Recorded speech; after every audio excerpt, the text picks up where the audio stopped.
أعوذ بالله من الشيطان الرجيم بسم الله الرحمن الرحيم الدرس الثاني والعشرون یہ 22واں سبق ہے قصیدۃ حسان بن ثابت فی مدح رسول اللہ صلی اللہ علیہ وسلم حسان بن ثابت جنہیں مادح رسول صلی اللہ علیہ وسلم کہا جاتا ہے، شاعر رسول بھی ہم انہیں کہتے ہیں، جنہوں نے نبی اکرم صلی اللہ علیہ وسلم کی تعریف کی ہے،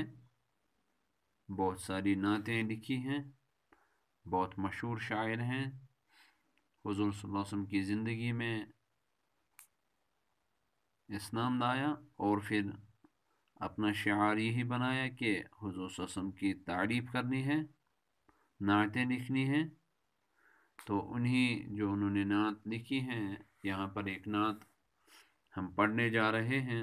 جو بہت مشہور ہے اور زبردست بھی ہے۔ اب ہم دیکھیں گے کہ اس نعت میں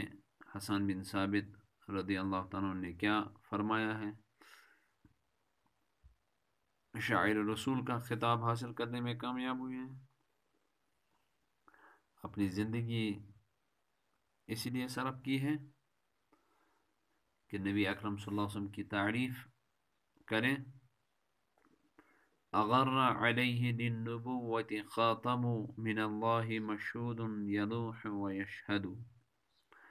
اغر یغر اغرارا کے معنی چمکنا، چمک رہی ہے علیہ یعنی نبی اکرم صلی اللہ علیہ وسلم پر، للنبوت نبوت کی، خاتم انگوٹھی، نبی اکرم صلی اللہ علیہ وسلم پر جو انگوٹھی ہے نبوت کی وہ چمک رہی ہے، من اللہ مشہود یہ اللہ تعالیٰ کی طرف سے گواہی ہے، یلوح جو چمک رہی ہے، ویشہد اور اس کی گواہی دے رہی ہے،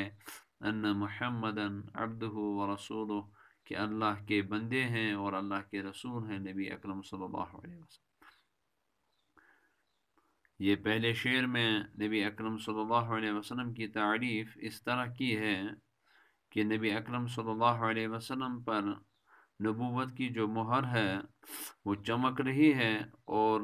یہ اللہ تعالیٰ کی طرف سے گواہی ہے اس بات کی کہ یہ میرا پیغمبر ہے۔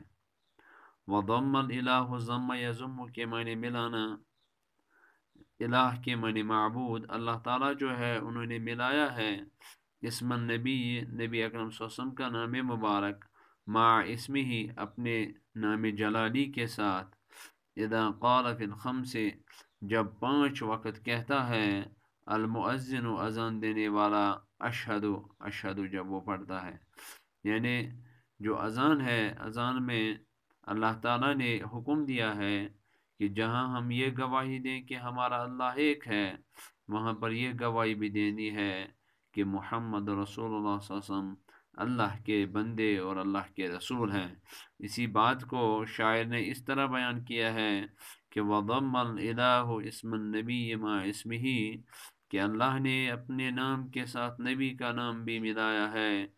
اذ قال فی الخمس المؤذن اشہد جب 5 وقت مؤذن اذان لگاتا ہے تو کہتا ہے اشہد ان لا الہ الا اللہ اشہد ان محمد رسول اللہ، کہ جہاں میں گواہی دیتا ہوں کہ اللہ ایک ہے، وہیں پر میں گواہی دیتا ہوں کہ محمد صلی اللہ علیہ وسلم اللہ کے رسول ہیں۔ وشق له من اسمه ليجله تو شق یشق میں معنی پھاڑ کر نکالنا،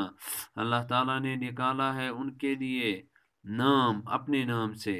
لیجلہ تاکہ ان کو جو ہے وہ عزت بخشے، ان کو رونق بخشے، ان کو جو ہے وہ جلالت بخشے۔ فذو العرش محمود تو جو عرش والا ہے اسے محمود کہیں گے، یعنی جو تعریفوں کے لائق ہے، وہذا محمد اور یہ محمد ہے۔ محمد اور محمود دونوں ایک ہی سے نکلے ہیں، حمیدہ سے نکلے ہیں، یعنی وہ بھی قابل تعریف ہے جس نے اس عظیم شخصیت کو بنایا، اور جو یہ عظیم شخصیت ہے جو اس کا رب ہے وہ بھی عظیم ہے، ایک محمود ہے تو دوسرا محمد ہے۔ نبی اتانا یہ ایسا نبی ہے جو ہمارے پاس آیا، بعد یأسن و فترتن، جب ہم مایوس ہو گئے تھے مایوسی کے بعد، و فترتن اور ایک لمبے عرصے کے بعد، جب نبیوں کا سلسلہ، فترتن اس زمانے کو کہتے ہیں جس میں نبی نہ آیا ہو، جب نبیوں کا آنے کا سلسلہ بند ہو گیا کافی دیر تک اور لوگ مایوس ہو گئے، تو اللہ تعالیٰ کو اس دنیا پر جو ہے وہ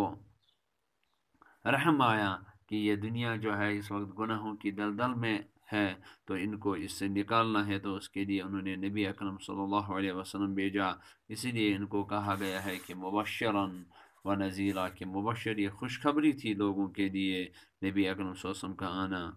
من الرسل والاوثان فی الارض تعبد، و فترة من الرسل، رسولوں کا جو سلسلہ ہے وہ منقطع ہو گیا تھا، والاوثان، وثن جمع اوثان کے معنی ہیں بت، اور بت جو ہے فی الارض تعبد، زمین میں ان کی عبادت کی جا رہی تھی۔ جب لوگوں نے اللہ کو چھوڑ کر بتوں کی عبادت شروع کی تھی اور لوگ بالکل مایوس ہو گئے تھے کہ اب ہدایت و روشنی نہیں آئے گی، تو نبی اکرم صلی اللہ علیہ وسلم کو اللہ تعالیٰ نے اس مایوسی کے دور کے بعد بھیجا۔ تو یہ ہم نے کچھ اشعار پڑھے، انشاءاللہ اس کے آگے کل پڑھیں گے، تب تک کے لیے خدا۔